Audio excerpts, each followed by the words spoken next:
हम्म तो अपन ने क्या करा, अपन ने सुबह से स्टार्ट करते हैं अपन कहानी। तो सबसे पहले मॉर्निंग 5:50 से लेकर 5:30 से लेकर अपन ने 6 तक फ्रेश हुए अपन, रेडी हुए मतलब पढ़ने के लिए ना।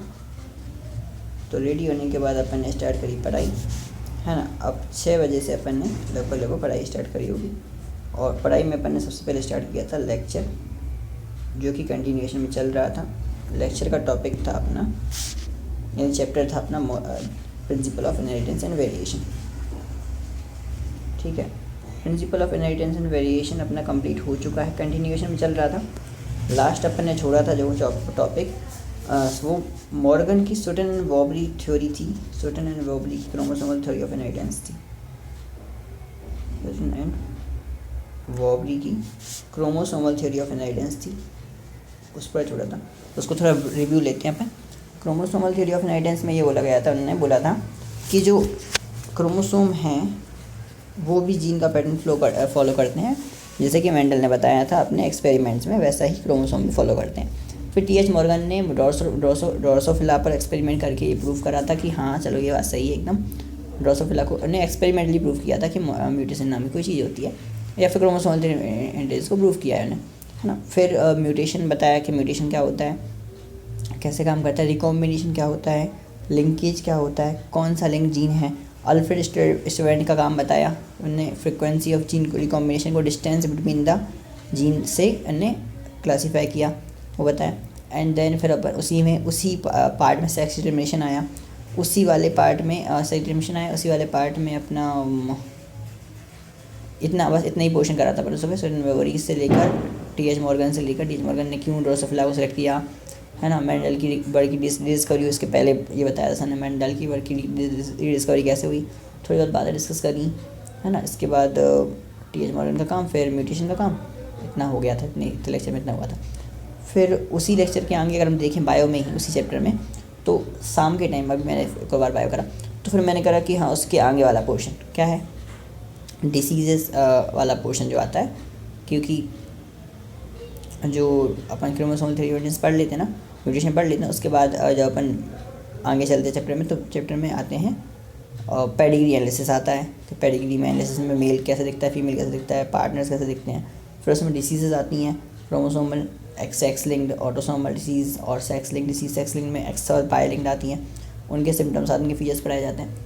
फिर देन और अगर अपन रिकॉल करेंगे, कोशिश करेंगे, तो उनको पता पड़ा हीमोफिलिया पढ़ाया, कलर ब्लाइंडनेस पढ़ाया, फिनाइलकीटोनुरिया पढ़ाया, है ना, और थैलेसीमिया पढ़ाया, है ना। फिर Down syndrome, Klinefelter syndrome, Turner syndrome, ठीक है, सब चीज़ सिंड्रोम्स पढ़ाए। उसके पहले इसी चैप्टर में अगर याद करें तो मोनोहाइब्रिड डाईहाइब्रिड क्रॉस सबसे शुरुआत क्या चल रही है, मोनोहाइब्रिड डाईहाइब्रिड क्रॉस, है ना, क्या होते हैं, कैसे काम करते हैं। और फिर उसके बाद बैक क्रॉस क्या होता है, टेस्ट क्रॉस क्या होता है, लियोट्रोपिक जीन, मल्टीपल एलिज्म, है ना, पॉलीजेनिक इनहेरिटेंस, इनकम्प्लीट डोमिनेंस, को डोमिनेंस, ये सारी चीज़ें आती हैं। काफ़ी अच्छे एग्जाम्पल्स से सारी चीज़ें थी। क्वेश्चंस अच्छे अगर आना हुआ तो अल्फ्रेड स्टूडेंट वाले थ्योरी पर आते हैं, जो कि अभी आया भी था recently. Pedigree analysis and disease के चार्ट होते हैं, उन पर आ सकते हैं। ऑटोसोमल का अपन ने देखा कैसे वो फ्लो करते हैं, ठीक है। डोमिनेंट वाले एक्स लिंक्ड और बाई लिंक्ड देखे कैसे फ्लो करते हैं। ये सारी चीज़ें अपन ने इस चैप्टर में अभी तक देख ली है, सारी चीज़ें क्लियर हो गई थी लगभग जितनी अपन को बताई गई, है ना। तो ये था अपने बायो का आज का जर्नी। और कुछ बायो में अपन ने स्पेशल नहीं पढ़ा ना, क्वेश्चन भी नहीं लगाया किसी चीज़ के, बस यही एक बायो में मैंने पढ़ा। फिर अपन देखते हैं, देखो बायोलॉजी का साइड से हो गया, ठीक। फिर अपन देखते हैं कहाँ चलते हैं। देखो जैसे फिर स्कूल का टाइम हो गया, है ना, स्कूल टाइम हो गया, तो स्कूल टाइम में अपन ने क्या करा, 7 से लेकर अपना स्कूल शुरू होता है तो 7:30 से क्लास लग रही है आजकल। 7:30 से लेकर स्टार्ट होती कहानी, लगभग 9 तक लगी थी क्लास, ठीक है। तो क्या किया, तो न्यूमेरिकल के लिए मैंने फॉर्मूले रिवाइज़ किए, सारे के सारे लगभग सेकंड चैप्टर पूरी फॉर्मूले लगभग रिवाइज़ कर लिए थे, लेकिन नीट के बेसिस पर नहीं थे। मैंने फर्स्ट चैप्टर के बेसिक फॉर्मूले, है ना, सेकंड के बेसिक फॉर्मूले, सॉल्यूशन के बेसिक फॉर्मूले, इलेक्ट्रोकेमिस्ट्री के बेसिक फॉर्मूले और केमिकल काइनेटिक्स के बेसिक फॉर्मूले बच्चों को बता दिए, समझा दिए बच्चों को। और उनके जो फॉर्मूले होते हैं उन पर जो बेसिक क्वेश्चन आ सकता है, यूनिट से उनको पहचानना, ये सब बता दिया। तो नीट में भी काफ़ी सारे क्वेश्चन ऐसे ही आ जाते हैं वैसे सीधे, लेकिन कुछ एडवांस जाना पड़ेगा यहाँ पर हमको, ठीक। ये मैं कह सकता हूँ कि मैं इनके 100 क्वेश्चन अब कर सकता हूँ इनके चैप्टर के, तो 12 की फिजिकल ख़त्म हो जाएगी इस बेसिस पर ही कि हाँ न्यूमेरिकल स्टार्ट करवाएं, क्योंकि सॉल्यूशन के सारे न्यूमेरिकल डिस्कस कर चुके, फॉर्मूले, इलेक्ट्रोकेमिस्ट्री सारे, और इसके अच्छे क्वेश्चन अगर मैं पहचानना चाहूँ तो यहाँ से साथ साथ पहचान सकते क्वालिटेटिव प्रॉपर्टी पर। इलेक्ट्रोकेमिस्ट्री में ऑब्वियस सी बात है Nernst equation and chemical kinetics में अर्नियस इक्वेशन पर अच्छे क्वेश्चन बन सकते हैं। ठीक है, काफ़ी परेशान करने वाले अपन अच्छे से 15-20 क्वेश्चन अच्छे टॉपिक्स के लिख सकते हैं। ठीक है ना, तो 12 फिजिकल यहाँ ख़त्म हो जाएगा मेरे हिसाब से, इतना रिवीजन हो चुका है। फिजिकल की और ज़्यादा डिमांड स्कूल के टाइम से मुझे बनी कि चलो एटॉमिक स्ट्रक्चर भी अपना एकदम लगभग क्लियर ही है, मोल कंसेप्ट भी एकदम क्लियर ही है, रिवीजन भी है डला है उसका, लेकिन कोई एक टॉपिक बोलेगा तो यहाँ से मैं बोलूँगा हाइड्रोजन स्पेक्ट्रम, और मुझे टॉपिक पता है, मुझे क्वेश्चन लिखने हैं, मुझे लेक्चर से लिख सकता हूँ, डिटेल लेक्चर से। कोई रिडक्स से बोलेगा तो बैलेंसिंग बोलूँगा मैं, ऑफ कोर्स क्वेश्चन आया भी था और मैंने कर भी दिया था, क्या बैलेंसिंग। ठीक है, कोई मुझसे अगर इसके बारे में बात करें, क्लियर के बारे में बात करेगा तो मैं बोलूँगा पीएच के जो फॉर्मूले थे लॉग वाले, वो वाले फॉर्मूले। एंड लास्टली कोई मुझसे अगर थर्मो के बारे में बात करेगा तो मैं उससे एडियाबेटिक की बात करूँगा। एडियाबेटिक काफ़ी अच्छा कैलकुलेशन देता है, ऑफर करता है एडियाबेटिक, है ना। तो ये सारी, और कुछ तो ऐसा है नहीं है क्लियर क्या थर्मोनेस, क्लियर में वही क्या थर्मोनेस हो गया, एटॉमिक स्ट्रक्चर, ये सारी चीज़ें। ठीक है, सारे टॉपिक्स में कुछ अच्छे से फॉर्मूलेट लिख लूँगा सारे, पहले तो याद कर लूँगा अच्छे से। ठीक है, और क्या, देखो स्कूल से आने के जस्ट बाद फिर अपन मंदिर गए, नहाया, मंदिर गए, नाश्ता किया, 10 बजे से लेकर 11 बजे तक कटने में मैंने वेस्ट कर दिया। I literally wasted. किस में वेस्ट किया? शेयर मार्केट की इन्फॉर्मेशन देखने लगा, ऐड देखने लगा, फिर वहाँ से वीडियोस पे गया, बहुत सारी वीडियोस बैक ऑन बैक मैंने देखता रहा, जो कि मेरा सबसे बड़ा टाइम वेस्ट था आज का। I will not waste my time from 10 to 11 now. ठीक, या फिर किसी पे यूट्यूब पे मैंने बैन कर दिया, फिर उसी टाइम पे फिर मैंने व्हाट्सएप और फिर व्हाट्सएप को और टेलीग्राम को भी हटा दिया परमानेंटली। एंड उसी टाइम से अब मैंने देख लिया कि I will not waste single minute on YouTube. मैं सेल्फ एनालाइजमेंट कर लूँगा, सेल्फ कंप्रीहेंशन कर लूँगा, कुछ भी सेल्फ से कुछ भी कर लूँगा, सोच लूँगा, थिंक कर लूँगा, खुद को एनालाइज कर लूँगा, लेकिन यूट्यूब पे टाइम वेस्ट नहीं करूँगा। That's it. ठीक है, लेकिन हो गया। ओके, फिर हमने क्या करा, लेक्चर स्टार्ट किया 11 बजे से लेकर, जो कि लेट था, फिजिक्स का। फिजिक्स में मैंने क्या पढ़ा? फिजिक्स में आज का टॉपिक था पोटेंशियल एनर्जी। काफ़ी कंसेप्चुअल था, पोटेंशियल एनर्जी का टॉपिक था, काफ़ी कंसेप्चुअल था। हाँ, पर अगर ओवरऑल मैं बताऊँ, जो भी जो 3-4 दिन सीखा है वो मैं बता सकता हूँ कि यही था कि V = KQ/R होता है, और जो E होता है वो KQ/R² होता है, और जो U होता है वो KQ/R होता है, और जो F होता है वो KQ/R² होता है, KQ²/R² होता है। साफ साफ दिख रहा है यहाँ से क्या, एक R कम कर दिया, ठीक है, यहाँ पर एक Q और कम कर दिया, यहाँ पे एक R बढ़ा दिया, सब में आपस में कुछ ना कुछ रिलेशन है, जस्टिफाई होता है यहाँ से। ठीक, ये पता पड़ रहा। दूसरा मुझे ये पता पड़ा कि ये जो U है वो कभी भी रेफरेंस पे डिपेंड करता है, उसका चेंज ही डिफाइंड है, वो डिफाइन नहीं है, रेफरेंस पे डिपेंड करता है। रेफरेंस लोगे तो सारी कहानी चेंज हो सकती है। इसलिए word and by conservative field जो होता है वो हमेशा नेगेटिव पोटेंशियल एनर्जी होता है, word and bye non conservative field होता है, अब अच्छे समझ में आ गई कहानी, वो चेंज पोटेंशियल होता है, सिंपल। किसी भी पॉइंट पर जो पोटेंशियल है वो अंदर की वजह से, अंदर से बाहर की तरफ जाएंगे तो सेंटर से डिस्टेंस लेना है, पर बाहर से अगर अपन अंदर जाते हैं तो अपन को अंदर का डिस्टेंस नहीं लेना है, सरफेस का डिस्टेंस ही लेना है। ये पॉइंट समझ में आया, एक बात तो उनको ये समझ में आई। ठीक, बाहर से अंदर जाते हैं सरफेस का डिस्टेंस ही लेना है। ठीक, इस पॉइंट की वजह से बहुत सारे क्वेश्चन अपने हो जाते हैं सॉल्व अपने आप ही। ऐसा पॉइंट बताना है यहाँ पर फील्ड 0 हो, ऐसा सवाल किया, ये चार्ज रखे हैं और ऐसा पॉइंट यहाँ पर फील्ड 0 हो, पोटेंशियल निकालना है तो निकल जाता है। ठीक, 2 चार्जेस हैं और ऐसा पॉइंट यहाँ पर फील्ड 0 है और वहाँ पोटेंशियल निकालो, या फिर 2 स्फेयर्स हैं और बाहर की तरफ फील्ड 0 है, वहाँ पोटेंशियल निकालो। फील्ड 0 करके पोटेंशियल निकालना सकते हैं, या कहीं एक पर्टिकुलर पॉइंट पर पोटेंशियल 0 करना है तो दोनों की वजह से पोटेंशियल निकाल के वो कर दो। अंदर वाले के स्फेयर पर चार्ज पर ही डिपेंड करता है पोटेंशियल, बाहर वाले के चार्ज पर डिपेंड नहीं करता। और charge scalar quantity, direct addition और सब्सट्रैक्शन हो सकता है, साइन नहीं लेना है। ठीक है, समझ में आई थी कहानी। तो ये सारी एक्सरसाइज अपने को करना आ गई यहाँ से ना, कि चार्जेस के बारे में खेलना एक तरीके से सीखना है मेरे को। काफ़ी अच्छे क्वेश्चंस भी थे, काफ़ी कंफ्यूजिंग क्वेश्चन थे, मोस्ट ऑफ द क्वेश्चन गलत ही हुए थे मेरे पर लेक्चर वाइज कर लेंगे तो हो जाएगा आज का, है ना।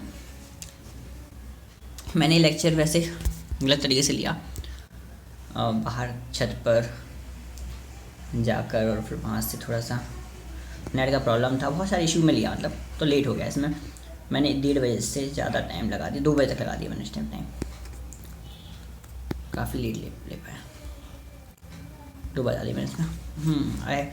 नॉन एफिशिएंट लेक्चर था, कई बार मैं रिपीट करे सवालों को, फोकस से नहीं देखा होगा शायद, या अच्छे कंसेप्चुअल क्वेश्चन थे हाँ इसमें, तो ठीक है। फिर इसी टाइम के बीच में मैंने शीट लगा ली यहाँ पर, और उससे कंपार्टमेंट बन गया, ठीक है, एक कंपार्टमेंट टाइप का बन गया रूम में ही छोटा सा, जिससे कंसंट्रेशन और फोकस थोड़ा सा बढ़ जाएगा, क्योंकि बहुत सारे फेसेस दिखना बंद हो जाएंगे अब। ओके ठीक है, एक अचीवमेंट है, पर पता चलेगा ये। अब आ जाओ हम अब थोड़ा रिवीजन पे चलते हैं। देख, जो 1 से 2 रिवीजन होना था, जो पढ़ा हुआ है उसका, वो तो नहीं हो पाया क्योंकि 2 तक लेक्चर ही खत्म हुआ, है ना, कोई बात नहीं। फिर 2 से 4 तक जो रिवीजन होता है अपना, एंड दैट इज़, हाँ, वहाँ पर क्या होता है अपने पास, बेसिक मैथ से लेकर रोटेशन तक का वहाँ पे करना है अपन को रिवीजन, जो भी क्वेश्चन प्रैक्टिस करनी है। तो वहाँ पे मैं 2:30 तक, तो मैं पोटेंशियल एनर्जी में लगा रहा, है ना। फिर मैंने क्या करा, वहाँ से फिर मैंने रोटेशन स्टार्ट किया। रोटेशन स्टार्ट करने के बाद मैंने 4 तक वही रोटेशन चलने दिया।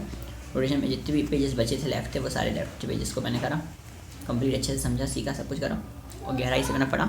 तो उस रोटेशन में मैंने अगर देखें तो मोमेंट, अभी तक मैंने रोटेशन में क्या पढ़ा है, मोमेंट ऑफ इनर्शिया। देखो सिंपल सी बात है, मैं अगर इस रिवीजन की बारी बात करूँ तो अच्छा चल रहा है, लेकिन इस रिवीजन की अगर मैं बात करूँ तो बेसिक मैथ में तो क्या होता है, लॉग होते हैं अपने बेसिक में, लॉग है ना, लॉग है, इंटीग्रेशन है, डिफरेंशिएशन है, इंटीग्रेशन डिफरेंशिएशन और वेक्टर है।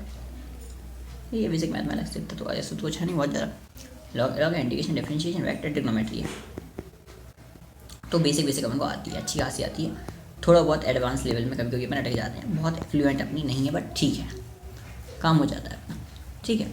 फिर इसके बाद दूसरा जो फॉर्मूले, फिर मेरा कई सारे कम से कम 20 से 25 कुछ नहीं 60 से 70 फॉर्मूले लिखे होंगे कम से कम, वही इन्हीं चैप्टर्स के, किसके, काइनेमेटिक्स के 1 के, काइनेमेटिक्स 2 के, काइनेमेटिक्स 2 के फ्लो बन गया था, kinematics 1, kinematics 2 motion in straight line, क्या मोशन प्लेन और motion, Newton law of motion, NLM पर फ्रिक्शन के फॉर्मूले नहीं लिखा, लगे फ्रिक्शन, एंड देन अपना फिर रोटेशन मोशन और work energy power, rotation motion and work energy power, इन सबके फॉर्मूले मिलाकर मैंने बहुत सारे फॉर्मूले, कम से कम 20, 25, 30, 40 फॉर्मूले लिख दिए थे मैंने, 4 फॉर्मूले लिखे मतलब, हाँ।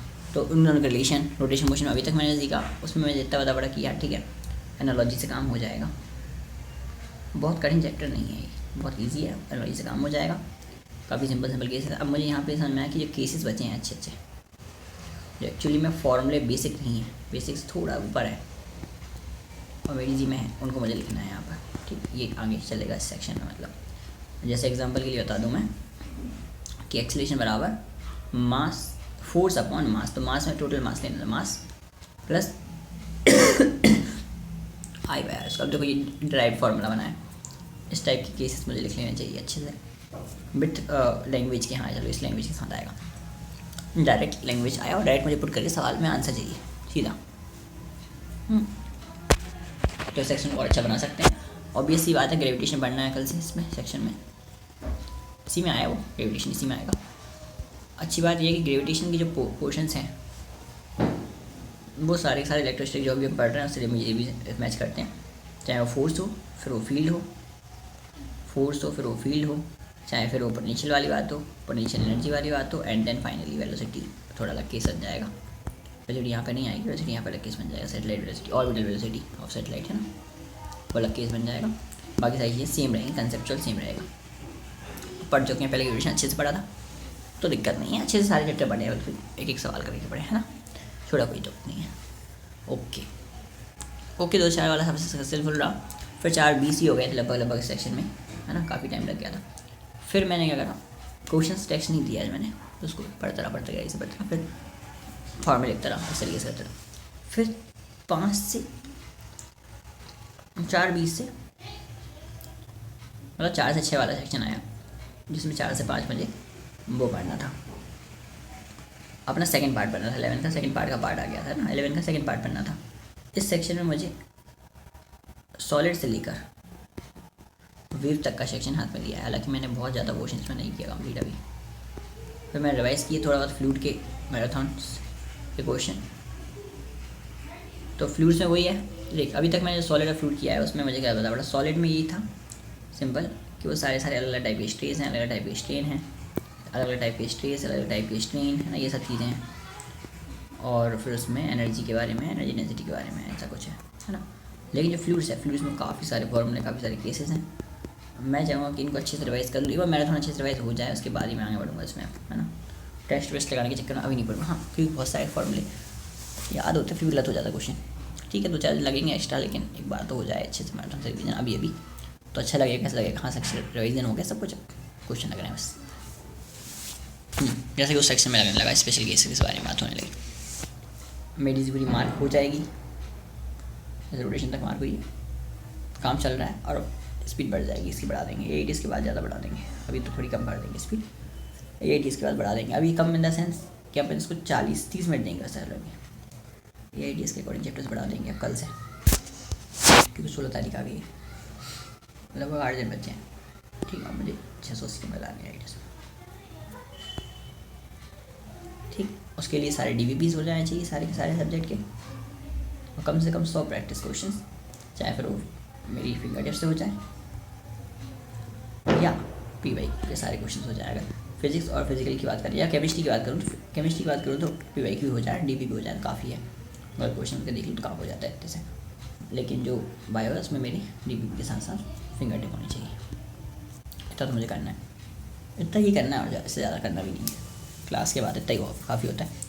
फिर जाओ करूँ सबसे आखिरी सेक्शन पे चलते हैं। फिजिकल वाला सेक्शन में फुल वेस्ट किया, 2 टाइम लेगा मैंने वेस्ट कर दिया। वैसे मैंने वेस्ट ऐसा नहीं किया, मैंने फालतू चीज़ देखी, मैंने एडवांस के चक्कर में पड़ गया इसमें, एडवांस के क्वेश्चन देखने के चक्कर में पड़ गया, और दूर दराज यूट्यूब कुछ मिलता नहीं है।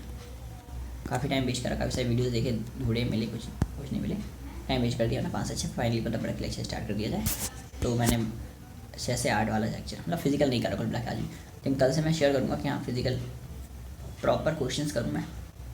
पहले मैं मैराथन करूँगा, जो सिलेक्टेड चैप्टर हैं, हर कहीं शुरू से नहीं करूँगा, जो सिलेक्टेड चैप्टर्स हैं मेरे उनके मैराथन्स करूँगा। प्रॉपर नेचर और मेडिसी को मार्क करूँगा, जो मुझे नहीं आता, याद नहीं रहता, उसको मैं एग्जाम मार्क करके लिखूँगा पहले अच्छे प्रॉपर तरीके से। उसके बाद प्रॉपर क्वेश्चन करना स्टार्ट कर दूँगा। अभी लेकिन इतना काम तो मुझे करना है मैराथन और प्लस नेचर और मेडिसी मार्क करना। मार्किंग बहुत इंपॉर्टेंट है, जो चीज़ नहीं आ रही, नहीं याद है रही, अभी याद नहीं रही है, उसको याद करना स्टार्ट करना पड़ेगा, कमजोरी पॉइंट को स्टार्ट करना पड़ेगा याद करना। एंड लास्टली 6 से 8 फाइनली मेरे केमिस्ट्री का लेक्चर करना है, जो कि ऑब्वियसली नहीं लेता हूँ मैं, है ना, बहुत ज़्यादा लापरवाही कर रहा हूँ। 6 से 8 का लेक्चर होता है प्रॉपर, लेकिन नहीं लेता, खाना खाने चलेगा तो आधा घंटा वहाँ वेस्ट कर दिया। और फिर फाइनली इस टाइम में मैंने बायो का लेक्चर लिया, जो मैंने बताया था मॉलिक्यूलर बेसिस ऑफ इनहेरिटेंस। आके सोचा लेक्चर लेने की नींद आने लगी, बहुत जोर से छोड़ दिया। फाइनली केमिस्ट्री का लेक्चर आज भी छूट गया, लेकिन अब मैं ये करूँगा कि कल पूरा दिन बचे हुए लेक्चर्स को डिवोट करके फिजिकल और निक को लाइन पे लेके आऊँगा, और नोट्स बनाते बनाते लाइन पे लेकर आऊँगा। और निक को कंप्लीट करना ही पड़ेगा, जो लेक्चर छोड़े पाप कराया ना इतना से, उसका प्रायश्चित करेंगे बढ़िया प्रॉपर तरीके से, है ना। और केमिस्ट्री को लाइन पे लेकर आएंगे और लेक्चर लेंगे परसों से प्रॉपर 6 से 8 बैठ जाए करेंगे, जब तक सब नहीं उठेंगे नहीं, है ना। खाना भी सिर्फ बीच में ऑब्वियसली खाएंगे, मीडिया खा लिया करेंगे, रोटी वोटी जो भी होगा देख लेंगे, बट 6 से 8 लेक्चर लेंगे और 5 से 6 फिजिकल करेंगे, इतना तो काफ़ी है, इतना ही करना है केमिस्ट्री में। ठीक है, जितना हो जाएगा इतने में करूँ फिजिकल, और मुझे फिजिक्स और बायो में बहुत स्ट्रॉन्ग बनाना, क्योंकि चलो अब बनाते हैं 8 से 9 के बारे में, जो कि मैं भी कर रहा हूँ। अब इसके बाद 9 बजने वाले, ठीक है। ठीक, जो 8 से 9 वाला टाइम है, इसको क्या करेंगे, इसमें वैसे मैंने क्वेश्चंस लगाने का डिसाइड किया है, बायो क्वेश्चंस लगाऊंगा मैं 9:30 बजे तक मैं पढ़ूंगा, 9:30 बजे के बाद बिल्कुल नहीं पढ़ूंगा, जब मेरी नींद खुल जाती है तभी मैं उठता हूँ वैसे भी, है ना। तो फिर भी एक गाइडलाइन बना दूँ कि 5 बजे से स्टार्ट करना ही है। आज मैंने चलिए स्टार्ट किया 6 बजे से स्टार्ट किया, जो कि मैं नहीं करूँगा 5 बजे से लेक्चर स्टार्ट कर दूँगा, चाहे मैं 4:30 बजे उठना पड़े उसके लिए। अंडर एनी कंडीशन 4:30 बजे उठ ही जाऊँगा, तो नींद जितने बजे आएगी तो सो जाया करूँगा, है ना। तो 5 से 7 तक प्रॉपर लेक्चर चलना चाहिए। अगर लेक्चर चल रहा है प्रॉपर तो अच्छी बात, अच्छा इंडिकेशन है वो, क्योंकि one shot Vipin Sharma sir बहुत ब्रिलियंट टीचर है ना, बहुत अच्छा पढ़ाते हैं, बहुत मस्त पढ़ाया उन्हें। अर्चना मैडम भी अच्छा पढ़ाती हैं, अर्चना अच्छा पढ़ाया। तरुण सर ऑब्वियसली बेस्ट टीचर है। तीनों टीचर में से कोई भी टीचर का कोई भी वन शॉट मिल जाए, हाँ चैप्टर अलग अलग उठा सकते हो आराम से, और मस्त चलने दो। 2 घंटे का चल रहा है लेक्चर तो बहुत बढ़िया है। वन शॉट वाला लेक्चर 2 घंटे चल रहा है, इज़ वेरी ब्रिलियंट थिंग, कोई दिक्कत नहीं है। शाम को फिर आप अगर 1 घंटा आधे घंटे पढ़ के आप क्वेश्चन लगा पा रहे हो, और जो मैंने किया वो 20 मिनट लगे मुझे इसमें, और ये भी लग रहा है तो कोई दिक्कत नहीं है इसमें। 20-25 मिनट ये भी कर पा रहा हूँ, क्योंकि इससे मुझे पता पड़ता है कि हाँ एक्चुअली मुझे कहाँ क्या करना है और कहाँ क्या नहीं करना है। तो ओवरऑल देखा जाए तो रिग्रेट ये था, और कुछ नहीं। रिग्रेट ये है मेरे आज की, बड़े रिग्रेट ये है कि 10 से 11 मैंने टाइम वेस्ट किया, वो नहीं करना चाहिए था। 5 से 6 मैंने जो टाइम वेस्ट किया वो नहीं करना चाहिए। सब गाइडलाइन फिक्स है, सब चीज़ें फिक्स है, तो वही चीज़ें फिक्स बात पे चलना चाहिए। कुछ और 15-20 मिनट मैंने अगर वैसे बात करने और आने जाने वेस्ट करे, जो मैंने इनकन्सिस्टेंसी के साथ करें, वो मुझे नहीं करना चाहिए था। और ये सी बात मैं नहीं करूँगा, बातें करना मैंने बिल्कुल बंद कर दी। लाइब्रेरी में शांति बिल्कुल बना ली गई, तो वो अच्छा हुआ। ये 2 काम मैं नहीं करूँगा, 2 घंटे मेरे बच जाएंगे कल से, तो इनमें और एफिशिएंट लगेगा और ज़्यादा थकान लगेगी मुझे, जो कि लगनी चाहिए। अचीवमेंट यही है कि मैंने जो भी पढ़ा मुझे याद है, प्रॉपर याद है, एग्जैक्टली याद रह भी रहा है और याद है भी, है ना। सारे फॉर्मूले, सारी कंसेप्ट, सारी बातें जो चीज़ें बताई सारी मुझे याद है, और रिवीजन प्रॉपर कर रहा हूँ, ये मुझे अच्छा लगा। रिवीजन मेरा प्रॉपर चल रहा है, सिस्टमेटिक चल रहा है। मुझे लगता है कि हाँ मैं बड़े पोर्शन को हाथ में ले पा रहा हूँ, बहुत बड़े पोर्शन को मैं हाथ में ले रहा हूँ, ये मुझे लग रहा है। ठीक है, क्योंकि फिजिक्स में 11वीं क्लास के पूरे 11वीं क्लास को संभालना वेरी बिग थिंग, और 12 को साथ चलने देंगे साथ 12 के साथ चलेंगे साथ, फिर भी इससे बड़े पोर्शन को संभालना इज़ वेरी बिग थिंग, और मुझे लगता है मैं कर लूँगा। At the end of the दिसंबर 11वीं क्लास रिवीजन हो चुकेगी पूरी कम्प्लीटली, इन द सेंस कि मेरे पास प्रॉपर सारे फॉर्मूले मुझे याद होंगे, सारे इंपॉर्टेंट पॉइंट मुझे याद होंगे, और जो भूलने वाली चीज़ें वो मेरे पास लिखी हैं, और मुझे बार बार रिवाइज करके याद कर लूँगा।